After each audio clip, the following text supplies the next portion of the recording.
बिस्मिल्लाहिर्रहमानिर्रहीम। इसमें मोहम्मद इरफान उज़र और आप देख रहे हैं यूनिवर्सल वीज़ा गाइडेंस। तो मैं लेकर आता हूँ आपके तमाम इमिग्रेशन मसाइल का हल। जिन दोस्तों ने इस चैनल को सब्सक्राइब नहीं किया उनसे रिक्वेस्ट है कि चैनल को लाइक करें, सब्सक्राइब करें, शेयर करें ताकि हमारी कम्युनिटी में इजाफा हो।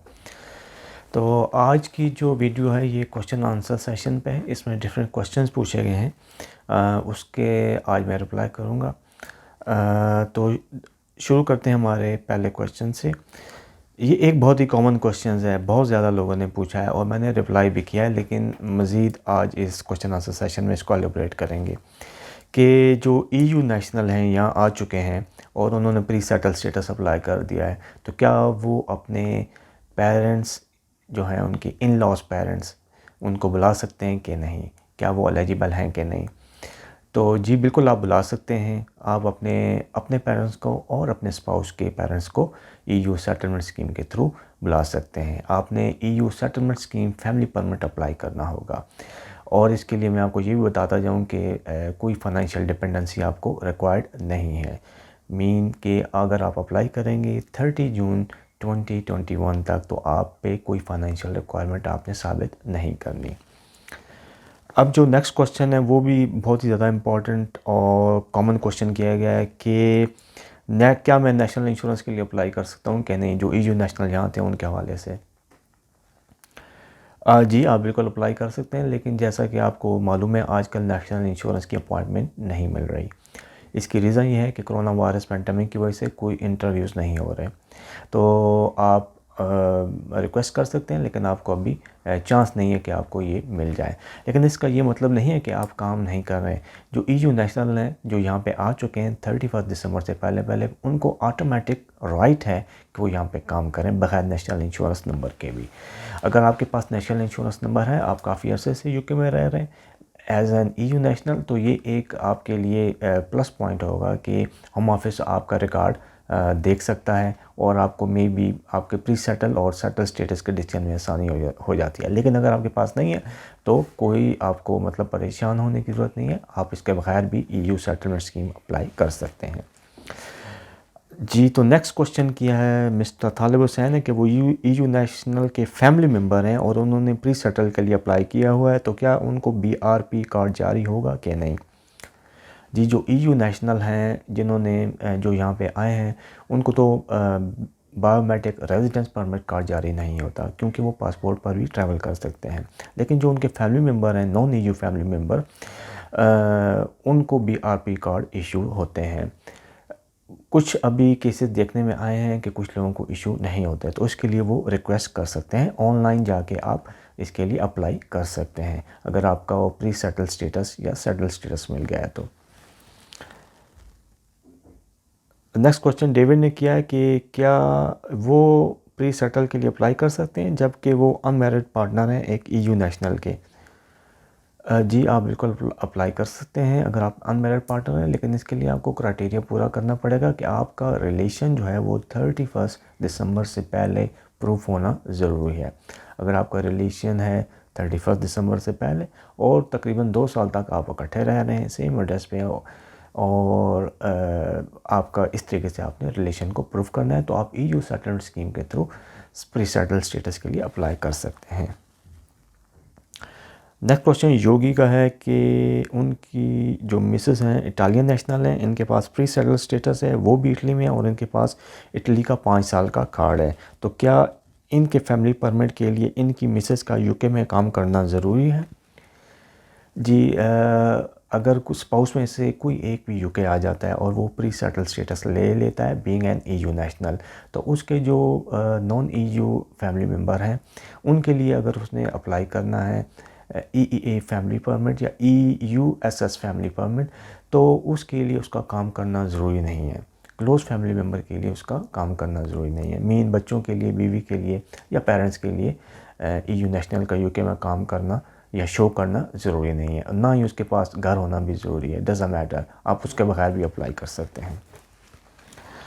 इंडिया से कुमार साहब ने पूछा है कि इनकी उम्र 23 साल है और उनके वालिदैन यूके में प्री सेटल पर रहाइश पजीर हैं। उन्होंने 3 दफ़ा वीज़ा अप्लाई किया लेकिन रिफ्यूज़ हो रहा है डिपेंडेंसी की वजह से। जो प्रूफ उन्होंने लगाया है वो 4 महीने का है, क्या ये काफ़ी है? जी, तो जो बच्चे 21 साल से बड़े हैं उनके लिए ज़रूरी है कि वो फ़ाइनेंशियल डिपेंडेंसी का प्रूफ देंगे कि वो अभी तक अपने पेरेंट्स पर फ़ाइनेंशियल डिपेंडेंट हैं।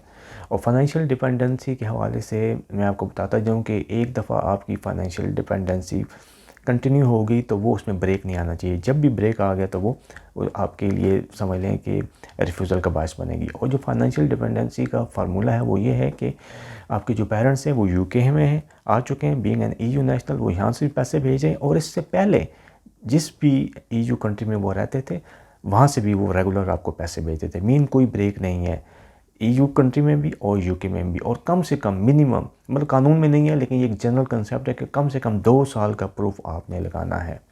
तो इस केस में इन्होंने सिर्फ 4 महीने की रसीदें लगाई हैं तो ये काफ़ी नहीं है अनफॉर्चुनेटली। इसी वजह से इनका वीज़ा रिफ्यूज़ हो रहा है। और बार बार ये मैं इनको ये सजेस्ट करूँगा कि आप बार बार नया वीज़ा अप्लाई ना करें, आप अपील में जाएँ। और अपील में हो सकता है कि कोर्ट बाज़ औक़ात फ्लेक्सिबल होती हैं, वो वीज़ा दे देती हैं। नेक्स्ट क्वेश्चन मुस्तफ़ा साहब का है कि वो ईयू नेशनल हैं और उनके पास सेटल स्टेटस है और उनकी शादी फरवरी में नॉन ईयू से होनी है, तो उन पर कौन से लॉज अप्लाई होंगे? तो जिन लोगों की शादी 31 दिसंबर 2020 से बाद में होनी है तो उन पे ईयू के लॉज एप्लीकेबल होंगे। भले आप ईयू नेशनल हैं लेकिन स्टिल आपने क्राइटेरिया पूरा करना होगा क्योंकि आपकी जो शादी है वो ब्रेक्जिट के बाद हो रही है। 31 दिसंबर 2020 के बाद हो रही है। तो आपने 18,600 का जो है थ्रेशोल्ड उसको पूरा करना है और आपने एडिक्वेट एकोमोडेशन को भी प्रूफ करना है। मोहम्मद जमील साहब का सवाल है कि वो ईयू नेशनल ने स्पेन में रहते हैं और अब ब्रेक्जिट के बाद कितने दिन तक यूके में बगैर वीज़े के रह सकते हैं?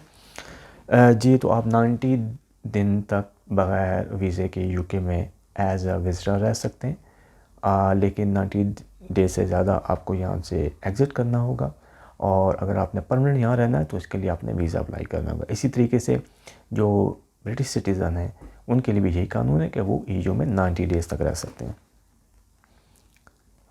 नेक्स्ट क्वेश्चन है, बहुत इंपॉर्टेंट है कि यूके का न्यू पॉइंट बेस सिस्टम क्या है? ये मतलब इसके बारे में पूछा गया कि ये जो नया पॉइंट बेस सिस्टम है ये क्या है? इसके लिए तो मैं आपको ये थोड़ा सा बताऊंगा। मैंने एक स्पेशल वीडियो भी बनाई हुई है, आप वो वीडियो को ब्राउज़ करके देख सकते हैं। बहुत ही डिटेल से मैंने बताया, लेकिन अब मैं यहाँ पे शॉर्टकट बताता हूँ कि अब यूके हर किसी के लिए ओपन है। मीन ईयू और नॉन ईयू को सेम ही कैटेगरी में देखा जाएगा, किसी को किसी पर बढ़तरी नहीं है। आपने पॉइंट्स पूरे करने होंगे। अगर आप वर्क परमिट पर आते हैं तो आपने 70 पॉइंट्स पूरे करने हैं। जॉब ऑफ़र अगर आपको मिल गई तो 20 पॉइंट। आपके पास इंग्लिश लैंग्वेज होनी चाहिए तो 10 पॉइंट्स वहाँ से मिलेंगे। और job eight appropriate skill level होगी तो फिर 20 पॉइंट्स आपने वहाँ से लेने हैं। अगर आपने पीएचडी की हुई है तो 10 पॉइंट्स मिलेंगे आपको। पीएचडी अगर आपने साइंस सब्जेक्ट में की हुई है तो 20 पॉइंट्स मिलेंगे। इसी तरीके से आपका जो मिनिमम सैलरी थ्रेशोल्ड है वो 25,600 है, उससे 20 पॉइंट्स आपको मिलेंगे। तो 70 पॉइंट्स आपने पूरे करने हैं। इसी तरीके से जो स्टूडेंट वीज़ा है उसके बारे में भी आपने 70 पॉइंट्स पूरे करने हैं। अगर आपको एडमिशन मिल गया ए रेटेड कॉलेज या यूनिवर्सिटी से, होम ऑफिस से जो अप्रूव्ड है, तो 50 पॉइंट्स आपके वहाँ से मिल जाएंगे। फंड्स के पॉइंट्स आपको मिलेंगे 10 पॉइंट्स और इंग्लिश के पॉइंट्स आपको मिलेंगे 10 पॉइंट्स। तो ये एक पॉइंट बेस्ड सिस्टम है। पॉइंट पूरे करें यूके आए, दैट्स सो सिंपल। ठीक है। अब नेक्स्ट क्वेश्चन है जी, क्या यूके का ड्राइविंग लाइसेंस अब यूरोप में इस्तेमाल हो सकता है? जी बिल्कुल, यूके का ड्राइविंग लाइसेंस आप यूरोप में इस्तेमाल कर सकते हैं। इसी तरीके से ईयू वाले जो ड्राइविंग लाइसेंस है वो आप यूके में इस्तेमाल कर सकते हैं। जो कार इंश्योरेंस के हवाले से मैं आपको बताता जाऊँ कि जो यूके ब्रिटिश वहाँ जाएंगे ईयू में, उनके लिए ग्रीन कार्ड आपको लेना होगा। ग्रीन कार्ड मीन आपने अपने कार इंश्योरेंस से ग्रीन कार्ड के लिए अप्लाई करना है, वो आपको देगा तो आपकी कार इंश्योरेंस वहाँ पे वैलिड हो जाएगी। नेक्स्ट क्वेश्चन है जी, ईयू नेशनल कब तक अपने आईडी कार्ड पर यूके आ सकते हैं? जी अभी मीन के जो ईयू नेशनल है उनके पास अगर पासपोर्ट नहीं है फिर भी वो ट्रैवल कर सकते हैं। तो अक्टूबर 2021 तक वो बग़ैर पासपोर्ट के भी आ सकते हैं। जो उनके पास आईडी कार्ड होता है उस पर वो ट्रैवल कर सकते हैं। लेकिन अक्टूबर के बाद आप लोग ट्रैवल नहीं कर सकते हैं। तो ये थे कुछ इंपॉर्टेंट क्वेश्चन। आई होप कि आपको ये वीडियो पसंद आई होगी। अगर आपका मज़ीद कोई क्वेश्चन है आप मुझसे पूछ सकते हैं। अपना और अपने इर्द गिर्द लोगों का बहुत ख्याल रखें और मेरे चैनल का भी। Thank you very much.